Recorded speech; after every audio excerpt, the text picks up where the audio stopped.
Bonjour, bienvenue dans cette première vidéo de développement personnel. Le sujet aujourd'hui s'appelle la roue de la connaissance. Alors la roue de la connaissance permet de découvrir, est à propos de découvrir les choses qu'on ignore. Cette réalité m'a profondément marqué le jour où j'ai découvert lors d'un stage de développement personnel. Ça a vraiment été une percée pour moi. Alors, dans la vie, il y a les choses que l'on sait ou que l'on connaît. Il y a ensuite les choses que l'on ne sait pas ou qu'on ne connaît pas. Mais il y a bien pire.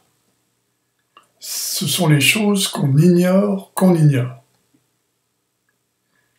Donc, le cercle rose, là, représente la somme de toutes les connaissances de l'humanité. La portion numéro 1, en bleu, représente le domaine des choses que je sais. Tout ce que je connais, que je sais, bref, tout ce que je n'ignore pas. Alors, je l'ai faite de cette épaisseur-là pour qu'on la voie, mais s'il avait été à l'échelle des connaissances de l'humanité, le trait c'est tellement fin qu'on ne le verrait pas. Alors la portion numéro 2, en jaune, représente le domaine des choses que je sais, que je ne sais pas. Tout ce que je sais, que j'ignore. Et tout le reste, tout ce qui est en rose, représente le domaine des choses que je ne sais pas, Le domaine des choses que j'ignore. Par exemple, je sais que je sais faire du vélo, parler, courir, etc. Ça, c'est le domaine des choses que je connais. Je sais que je ne sais pas piloter un avion, que je ne sais pas parler russe. Et je ne sais pas, mais j'ai conscience du fait que je ne le sais pas. Et donc le troisième, c'est tout ce que je ne sais pas, que je ne sais pas. Je ne sais pas, mais j'ignore. Et j'en ai même pas conscience. Et tant que quelqu'un ou que quelque chose ne me fera pas découvrir, j'ignorerai que cela existe. Et ce domaine des choses que l'on ignore est immense, il est pratiquement infini.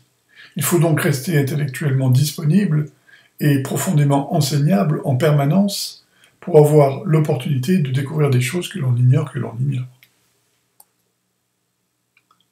Et c'est le message qui est important, et pas le messager, car ces choses ne peuvent nous être montrées que par quelqu'un d'autre, quelqu'un qui sait quelque chose que l'on ignore, quelle que soit l'opinion qu'on ait de lui. Et c'est cela, l'ouverture d'esprit. Il est facile d'apprendre de quelqu'un qu'on estime, il est beaucoup plus difficile de le faire de la part de quelqu'un dont on n'a pas une bonne opinion. Or, tout le monde est susceptible de nous apprendre quelque chose.